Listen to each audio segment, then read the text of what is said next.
자, 넘겨줄래요? 네. 거칠고 포악한 종족들 가운데서 사역하던 어느 선교사가 있었습니다. 그 종족들 중에서도 가장 사나운 사람들이 그 선교사를 죽이기로 모의했습니다. 드디어 어느 날 밤 그들은 선교사의 집을 습격하기로 결심했습니다. 그 집으로 그들이 가까이 접근하는데 사람들이 갑자기 뒤돌아서더니 나 살려라 하며 뒷공무니를 빼고 도망가 버렸습니다. 그들을 공포에 사로잡히게 한 무엇인가를 보았던 겁니다. 나중에 이 사람들이 예수님을 믿고 구원받았을 때 그때의 상황을 선교사님께 이렇게 말했습니다. 그 선교사의 집 둘레에서 칼을 빼어들고 둘레에 지키고 있던 광채를 바라는 8명의 사람들이 있었다라는 거예요. 선교사는 그 이야기를 듣고 너무나 놀랐습니다. 모든 것이 자신도 모르는 사이에 일어난 사건이었습니다. 그리고 얼마 후 그가 습격을 당하던 바로 그날 밤 미국에서 그리스도인들이 어느 한 집에 모여서 그 선교사를 위해서 안전과 보호를 위해 8명이 간절히 중보기도 하고 있었다라는 얘기를 듣게 되었습니다. 그날 밤 그 선교사님은 이 시편의 말씀을 실제적으로 경험한 겁니다. 제가 한번 읽겠습니다. 그가 너를 위하여 그의 천사들을 명령하사 내 모든 길에서 너를 지키게 하심이라. 네. 이것이 바로 전략적 중보기도의 능력이고 실제입니다. 오늘 우리는 이스라엘과 아말렉과의 전투를 통해서 전략적 중보기도에 대해서 좀 말씀을 나누려고 합니다. 이 말씀을 통해서 우리 모두가 영적 전쟁에서 중보기도의 능력을 깊이 확신하고 다른 사람들을 위해 실제적으로 우리가 중보기도에 드려지는 귀한 시간이 되기를 간절히 축원합니다. 왜 전략적입니까? 그냥 중보기도면 중보기도지 굳이 전략적이라는 말을 쓴 이유가 뭡니까?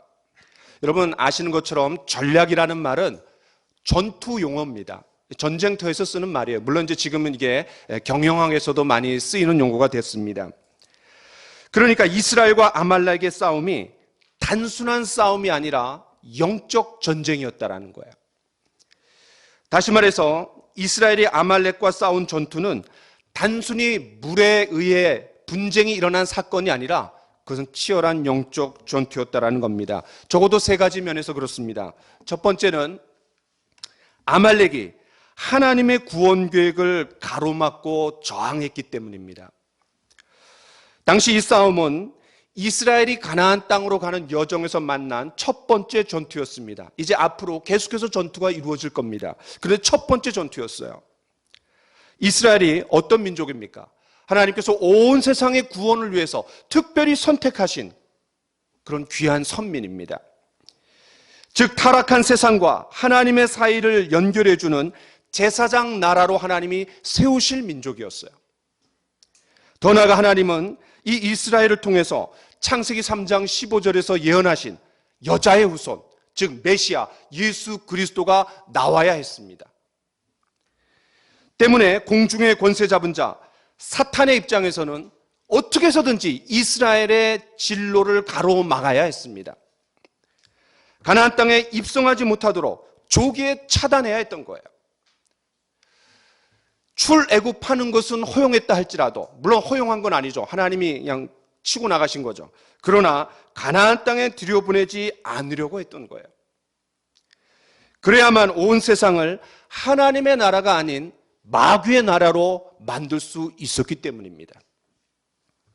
이스라엘이 하나님께서 선택하신 민족이라면 아말렉은 마귀가 선택한 민족이었던 거예요. 그런 의미에서 보면 성경에서 마귀에게 조종받은 세력이 많다라는 것을 우리는 알게 됩니다.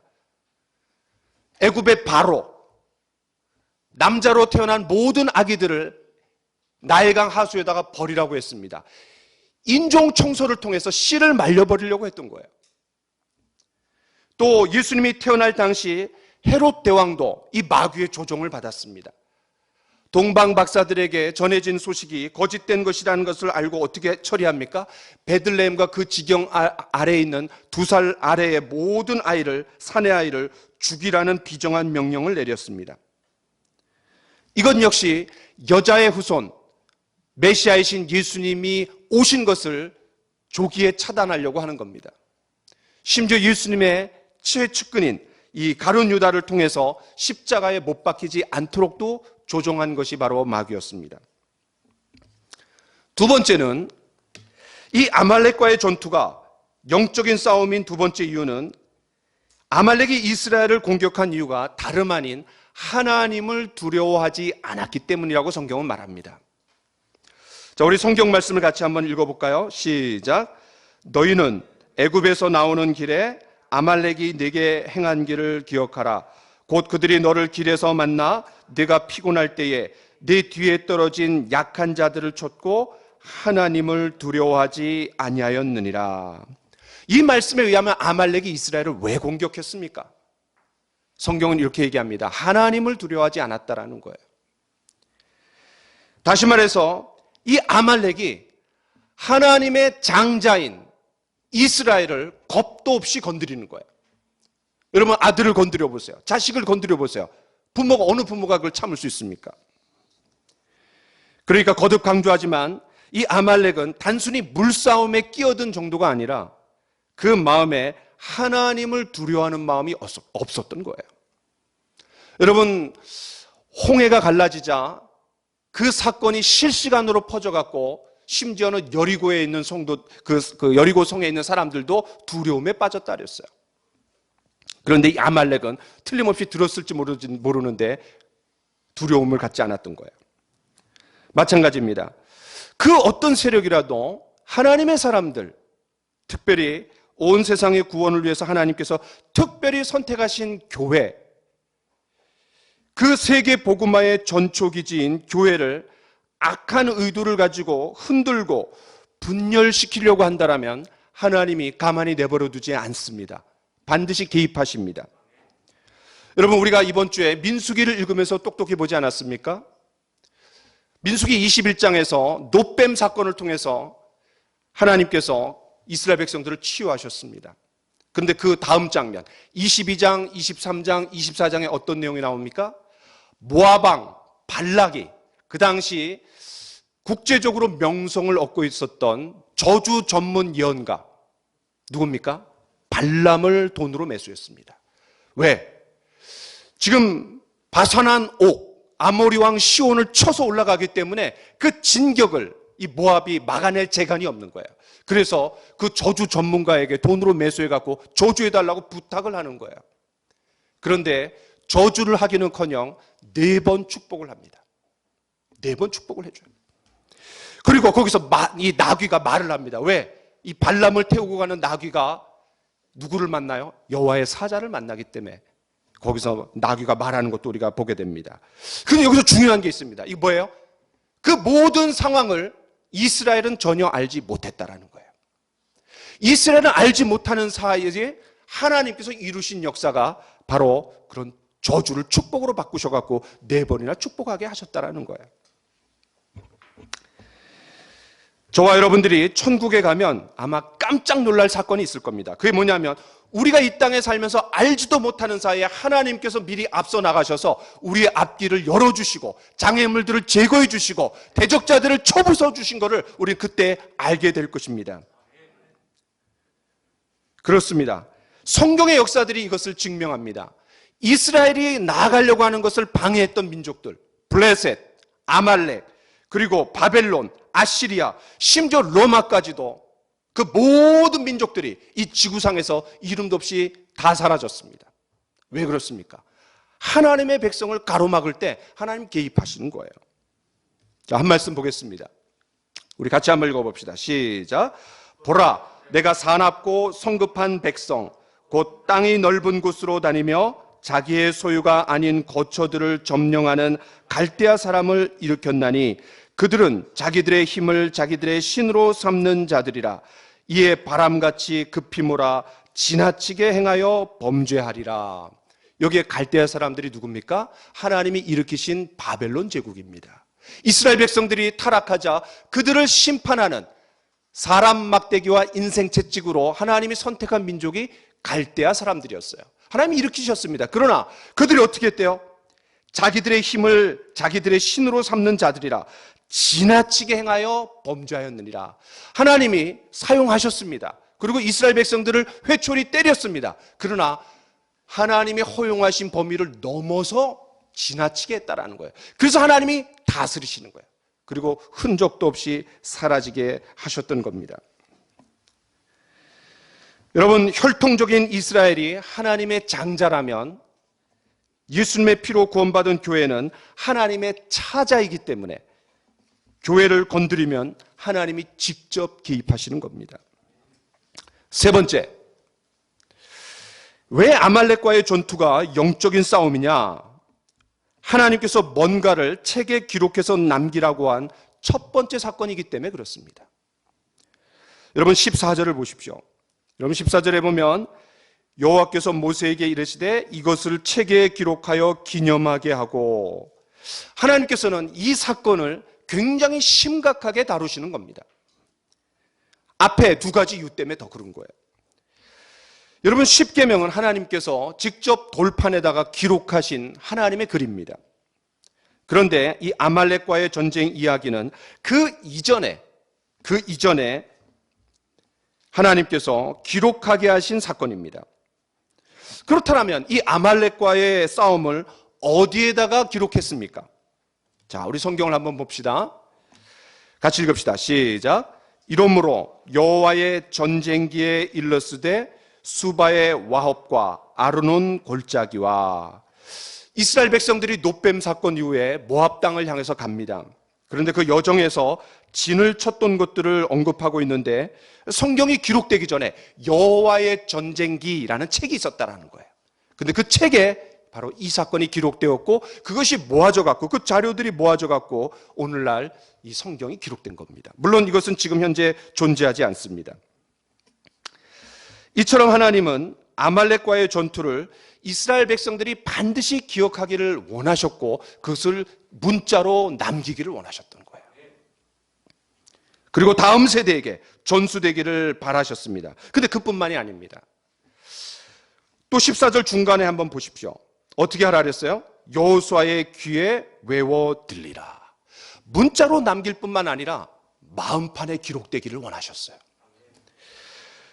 이것은 암기가 아니라 암송입니다. 여러분 암기와 암송의 차이가 뭡니까? 암기는 머리로 하는 거예요. 근데 암송은 뭘로 하는 거예요? 마음으로 하는 겁니다. 그 성경에서 마음판에 새기라라고 해서 하나님 말씀을.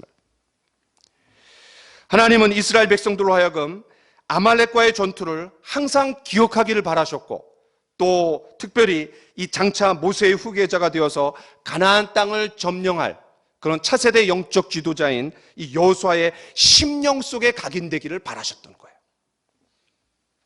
이처럼 이스라엘과 아말렉과의 전투는 단순한 싸움이 아니라 영적 전투였습니다.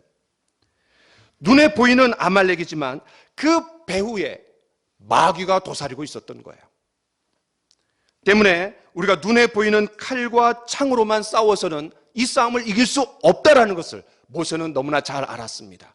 눈에 보이지 않는 기도의 능력을 붙들었던 거예요. 바로 여기에 전략적 중보기도의 중요성이 자리합니다. 우리가 영적 전쟁에서 가장 결정적인 무기는 기도입니다. 두 번째, 내 안에 아말렉. 저와 여러분 안에도 치열한 영적 싸움이 있습니다. 다시 말해서 우리 안에 아말렉이 있다라는 거예요.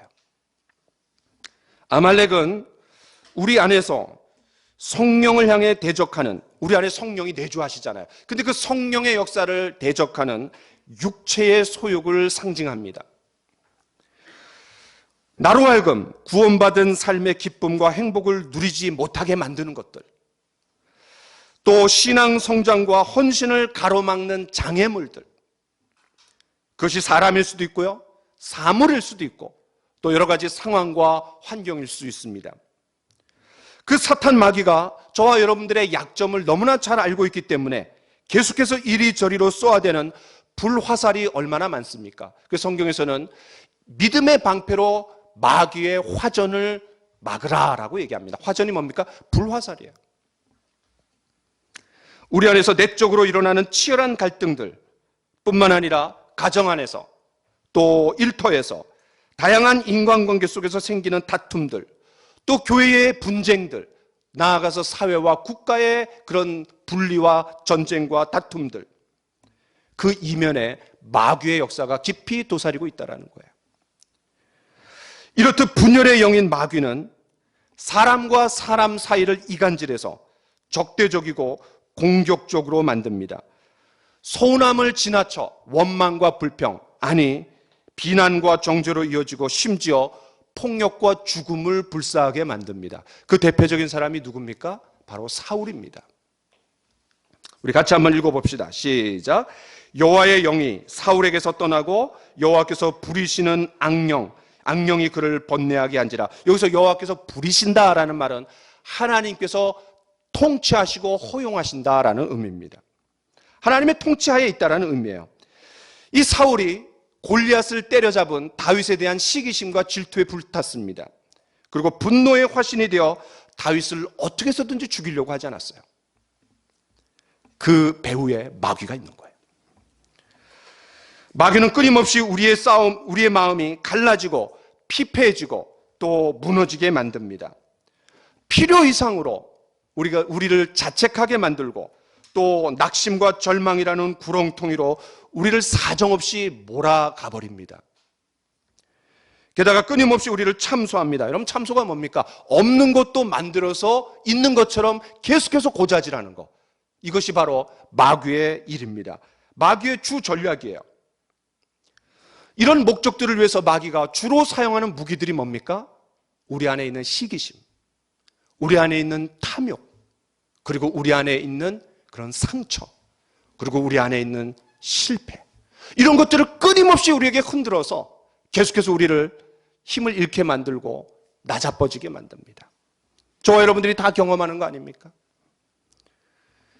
물론 이런 것들이 우리에게 순기능 역할을 해서 더 하나님을 의지하게 만들고, 그리고 그 하나님께 의지하면서 우리가 신앙 인격으로 승화될 수도 있습니다. 그러나 이런 것들이 역기능적인 역할을 할 때 우리는 마음속에 위축되고 또 절망 속에 호우적거리며 우울증에 걸리고 심지어는 자살하게도 됩니다.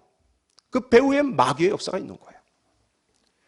때문에 우리는 겉으로 드러난 표면적인 문제들에 아웅다웅할 것이 아니라, 바로 그렇게 만든다라는 것은, 우리로 하여금 표면적인 이유들의 시선을 고정하게 만드는 것은 그 마귀의 노림수입니다.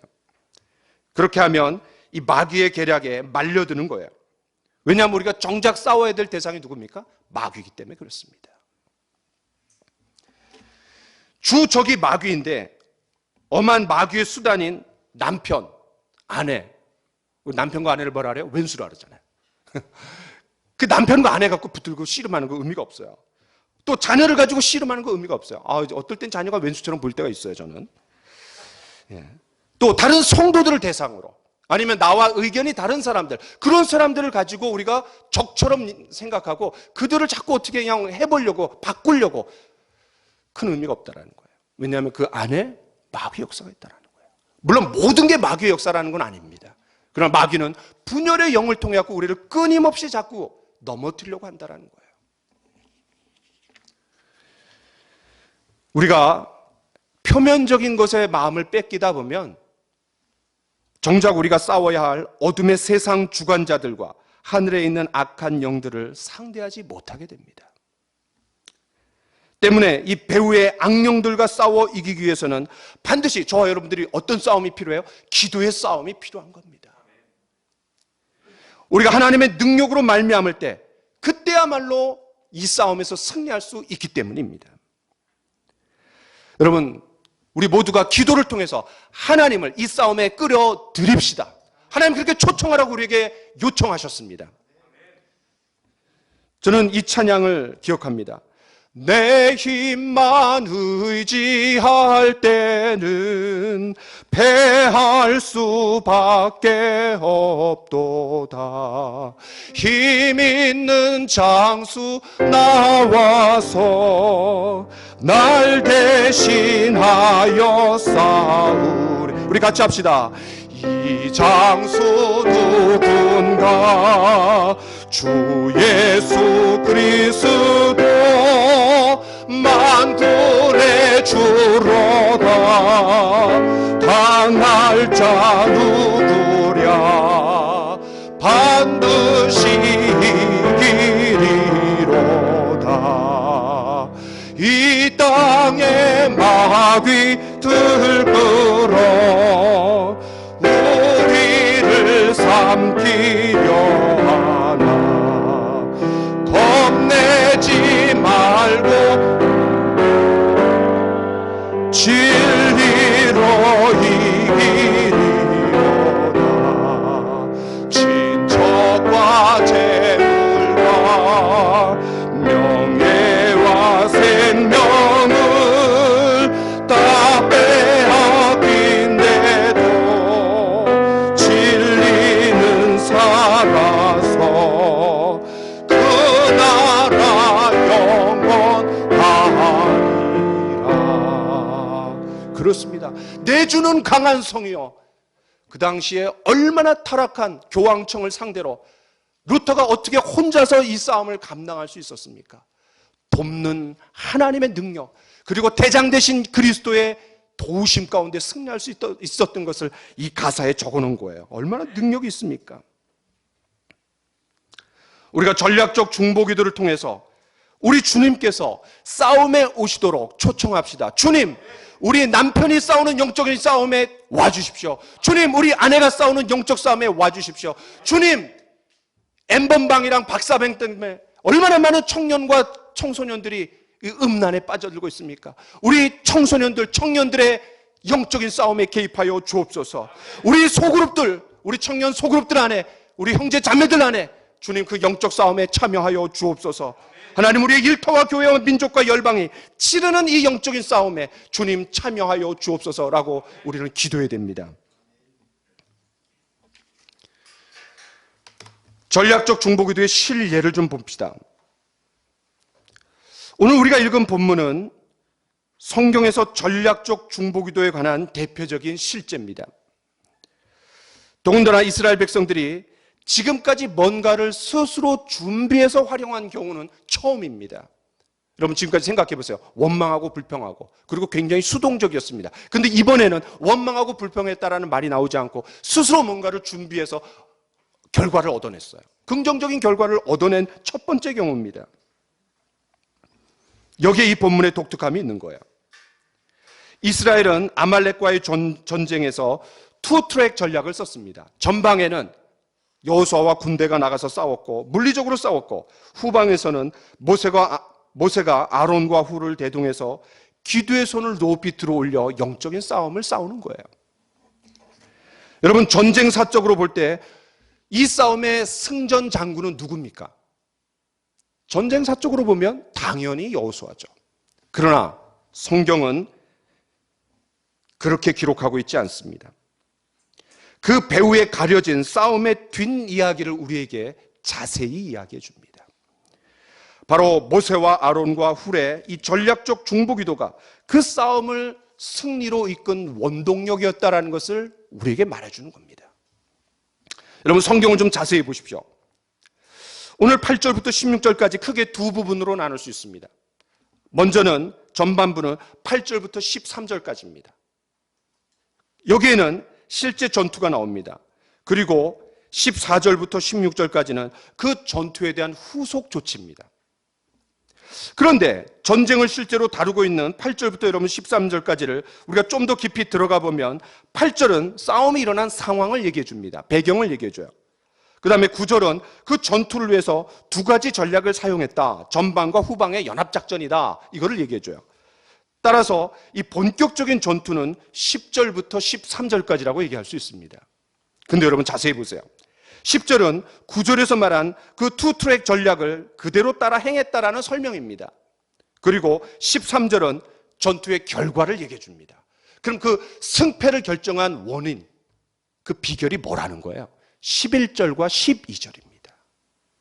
자, 우리 그런 의미에서 11절과 12절, 이 싸움의 핵심인데 우리 다시 우리가 한번 읽어보기를 원합니다. 같이 한번 읽어봅시다. 시작.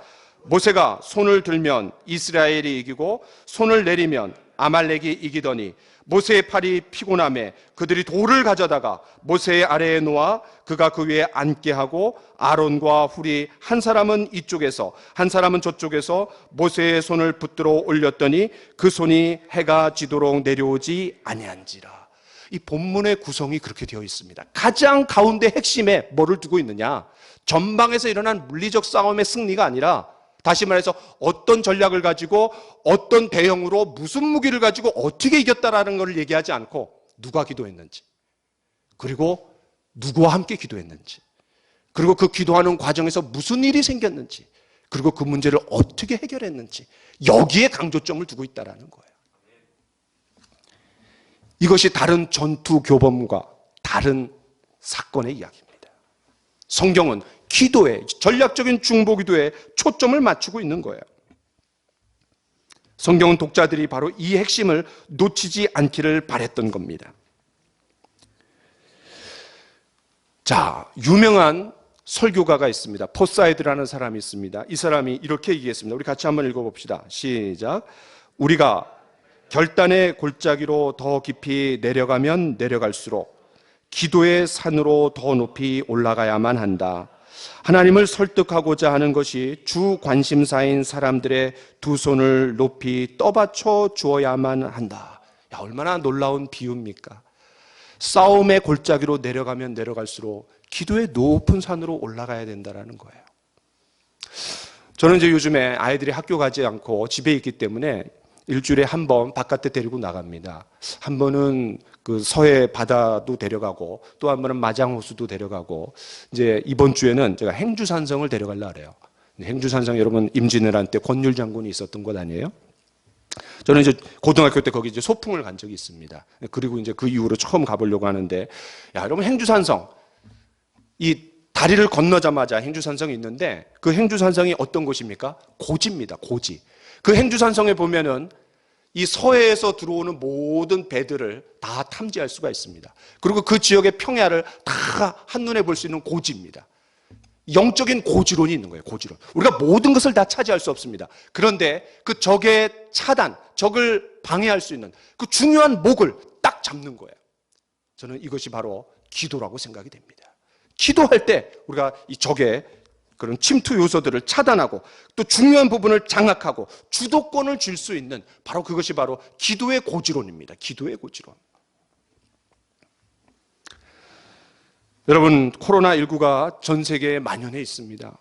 그러나 저는 이번 주 온 국민을 충격에 빠뜨린 코로나19는 그냥 저리 가라 하고 이 N번방, 그죠? 사람들이 뭐라 그럽니까? N번방에서 깜빵으로 보내라. 야, 너무나 충격적인 거예요. 그런데 이것을 일으킨 장본인이 누굽니까? 26살의 조주빈이에요. 사람들이 이렇게 얘기합니다. 아니, 어떻게 그렇게 나이가 얼마 되지 않은 놈이 이런 그냥 극악한 범죄를 이렇게 일으켰느냐. 그런데 이 분야에 잘 알고 있는 사람은 이렇게 얘기하더라고요. 26살이면 원로급이라고. 23살, 여러분 손종우라고 아십니까? 다크웹을 만든 이 친구가 1년 반 전에 감방에 들어갔습니다. 왜냐하면 미성년자 아동 포르노 사이트를 개설해갖고 전 세계에서 그냥 많은 돈을 벌었어요. 그런데 잡혀갖고 1년 반 있다가 이제 조금 있으면 출소합니다. 그런데 미국에서 범죄인 인도를 청구했습니다. 우리나라에서는 1년 반인데 미국에 가면 2,500년이에요. 미국에서는 이 손정우가 만든 웹사이트에 어떤 사람이 들어가갖고 다운받았는데 그 다운받은 것 때문에 15년형을 받았습니다. 야, 이거 굉장히 심각한 거예요. 우리나라와 미국에 이렇게 차이가 있는 거예요. 여러분, 마귀가 젊은 청소년들, 청년들을 성적으로 얼마나 유린하고 있습니까? 코로나19보다 더 심각한 거예요. 여기에 교회의 역할이 또 있는 것 같아요. 우리가 정말 기도해야 될 때인 것 같아요. 코로나19도 물리적으로 사람의 생명을 가져가지만 이 성적으로 이 사람들의 영혼을 좀먹고 영혼을 파멸시키는 이 일들을 위해서 우리가 정말 중보기도해야 되지 않느냐. 저와 여러분들이 사진을 찍어갖고 가족들 사진 또 개인적인 사진들을 또 웹사이트에 올립니다. 카카오톡에 올릴 수 있잖아요. 그런데 그거에 침투해갖고 그거를 다운받아갖고 합성시켜갖고 포르노로 얼마든지 할 수 있다는 거예요. 굉장히 심각한 겁니다. 우리는 이러한 영적 싸움에서 우리 모두가 그 어느 때보다도 전략적 중보기도를 해야 될 때입니다. 네 번째는 끈질긴 기도입니다. 여러분, 모세가 중보기도할 때 여호수아와 군대가 치열하게 싸운 것 못지않게 모세 역시 생명을 걸고 기도했습니다. 최선을 다해서 기도했어요. 과거의 지팡이로 내려치고 올리고 하면 즉각적인 결과가 바로바로 나왔습니다. 그런데 이번에는 하루 종일 들고 있어야 했습니다. 왜? 하나님만 일하신 것이 아니라 거기에 인간도 동참시켜야 했기에 하나님이 일하시면 즉각적인 결과가 나오는데 하나님 인간들이 동참하기를 원하셨어요. 다시 말해서 전략적 중보기도를 배우기를 원하셨던 거예요. 팔이 얼마나 아팠겠습니까? 또 얼마나 피곤했겠습니까? 그리고 그냥 포기하고 싶은 마음, 이만하면 됐겠지, 그런 마음이 얼마든지 들 수 있잖아요. 모세는 마음속에서 툭툭 튀어오르는 온갖 부정적인 생각들과 치열하게 싸웠을 겁니다. 모세가 아무리 열심히 중보기도에 들여졌다 할지라도 육신적으로 피곤해서 내려오는 팔을 어떻게 하겠어요, 인간이. 그때 모세의 필요를 알고 기도의 싸움을 함께 싸워주는 아론과 훌이 중요한 역할을 했던 겁니다. 모세가 앉을 수 있도록 의자를 제공했고, 그리고 모세가 들어올린 손을 아론과 훌이 함께 들어 올렸습니다. 여러분, 예수님도 한번 생각해 보십시오. 십자가 죽음을 앞두고 겟세마네 동산으로 올라가십니다. 그때 특별히 선택한 세 제자 누굽니까? 베드로, 야고보, 요한을 데리고 가서 기도해 달라고 부탁을 합니다. 근데 그 당시의 상황을 성경은 이렇게 말합니다. 같이 한번 읽어볼까요? 시작. 베드로와 야고보와 요한을 데리고 가실새 심히 놀라시며 슬퍼하사 말씀하시되 내 마음이 심히 고민하여 죽게 되었으니 너희는 여기 머물러 깨어 있으라 하시고. 왜 여기 머물러 깨어 있으라 하는 거예요? 함께 기도의 싸움을 싸워 달라는 거죠. 그런데 어떻게 합니까? 졸았습니다. 좀 기도하다가 졸았어요. 그때 예수님이 얼마나 마음이 힘드셨으면 이렇게 말해요. 내 마음이 심히 고민하여 죽게 되었으니. 예수님도 십자가 고난을 앞두고 인간의 몸을 입고 있는지라 두려움이 있었을 겁니다. 피하고 싶었을 겁니다. 그렇지 않고서야 주님, 이 잔을 내게서 옮기시옵소서라고 똑같은 기도 제목으로 3번 연속해서 기도하셨어요. 집중해서. 죽을 것 같은 그런 두려움과 고통이 찾아왔을 때 기도의 싸움을 같이 싸워달라고 부탁한 거예요. 그런데 그들은 예수님의 요구를 외면했습니다. 그때 예수님이 얼마나 외로웠겠습니까? 함께 씨름하며 기도해줄 동역자가 없었을 때 그때 누가 와서 예수님을 도웁니까? 같이 읽어봅시다. 시작. 천사가 하늘로부터 예수께 나타나 힘을 더하더라. 예수님께서 가장 중요한 기도를 드리실 때, 혼자서 기도할 수 없었을 때 천사가 도왔다라는 거예요. 저는 가끔 이런 기도합니다. 하나님, 우리 성도들에게 천사가 대동돼 갖고 좀 붙들어 주시고 보호해 주시고 함께 해 주십시오. 우리가 금요 기도할 때 주님, 천사들이 우리에게 와갖고 우리의 기도를 도와주시고 북돋아 주시고 우리의 마음이 뜨겁게 해달라고 저는 기도합니다. 저와 여러분도 마찬가지 아닙니까? 기도할 때 우리가 지치고 낙심하고 쓰러질 때가 있습니다. 왜 그래요? 우리가 기도한 대로 빨리빨리 응답이 오지 않잖아요. 더디잖아요. 그 과정에서 우리는 낙담할 수 있기 때문입니다. 사실 우리가 지속적으로 기도한다는 것은 그 누구도 쉬운 일이 아닙니다. 어떤 사람들은 기도를 무슨 전기 스위치 껐다 켰다 하는 걸로 생각합니다. 바로바로 결과가 나오기를 기대한다는 거죠. 그래서 예수님이 이렇게 말씀하셨어요. 누가복음 18장 1절에 기도할 때 낙심하지 말고 항상 기도하는데 그때 낙심하지 말아라. 그리고 이제 어떤 비유를 주십니다. 하나님은 저와 여러분들이 실제로 드린 기도보다 마땅히 드려야 했던 기도에 응답하실 권한이 있으십니다. 다시 한번 얘기합니다. 하나님 우리가 실제로 드린 기도보다는 우리가 마땅히 드려야 했던 기도에 응답하실 그런 권리를 갖고 계시는 거예요. 다시 말해서 하나님의 때와 방법이 있다는 거죠. 그러나 그 과정에서 우리는 낙담하고 좌절할 때가 있습니다. 우리가 한두 번 기도하다가 아무런 변화가 없으면 다른 문제로 넘어가거나 또 자기 연민에 빠지기도 하고 심지어 기도를 포기하게 될 때도 있습니다. 이럴 때 우리에게 기도를 함께 싸워줄 그런 동역자들, 중보 기도자들이 필요한 거예요. 그럴 때 우리는 다시 낙심과 절망의 자리에서 벌떡 일어나고 하나님 앞에 무릎을 꿇고 두 손을 다시 높이 들 수 있게 됩니다. 아론과 훌이 모세로 하여금 인내하며 끈질긴 기도를 할 수 있게 만들어 주었던 것처럼 저와 여러분들이 그 누군가의 기도를 필요로 하고 있는 사람을 위해서 함께 기도로 싸워 줍시다. 마지막입니다. 하나님의 전신갑주와 기도입니다. 여러분, 출애굽기 17장이 전략적 중보기도의 역사적인 실예라면 그 역사적인 실예를 가지고 원리로 풀어낸 곳이 어디냐면 바로 에베소서 6장입니다. 자, 여러분, 에베소서 6장으로 한번 가봅시다. 에베소서 6장입니다. 신약성경 에베소서 6장 10절부터 한번 보십시오. 에베소서 6장 신약성경 316쪽입니다. 316쪽. 여러분, 에베소서는 어떤 책입니까? 교회론을 다루는 책입니다. 교회론. 그런데 그 교회론의 마지막 결론이 뭐예요? 영적 전쟁입니다. 다시 한번 얘기합니다. 교회론을 다루는 이 에베소서의 마지막 결론이 뭐냐면 영적 전쟁이에요. 영적 전쟁. 저는 이 에베소서 6장의 직접적인 배경이 출애굽기 17장이라고 생각합니다. 여러분, 이 영적 전쟁에서 바울은 11절에 이렇게 말합니다. 마귀의 간계를 능히 대적하기 위하여 하나님의 전신갑주를 입으라. 그럼 왜 전신갑주를 입어야 돼요? 그 이유가 12절에 나옵니다. 우리의 씨름이 혈과 육에 속한 것이 아니라 어둠의 세상 주관자들과 하늘에 있는 악한 영들을 상대하는 것이기 때문입니다. 그래서 바울은 늘 보아왔던 완전 무장한 로마 군병을 예로 듭니다. 우리가 너무나 잘 아는 내용이기 때문에 간단히만 봅니다. 여러분 14절부터 보십시오. 첫 번째는 뭐예요? 진리의 허리띠. 그리고 의의 호심경. 세 번째는 평안의 복음의 신. 네 번째는 믿음의 방패. 그리고 다섯 번째는 구원의 투구. 여섯 번째는 성령의 검. 곧 하나님의 말씀입니다. 여러분 화면에 보시는 것처럼 6가지입니다. 6가지. 자, 우리 18절부터 19절을 함께 읽어보기를 원합니다. 18절, 19절. 시작. 모든 기도와 간구를 하되 항상 성령 안에서 기도하고 이를 위하여 깨어 구하기를 항상 힘쓰며 여러 성도를 위하여 구하라.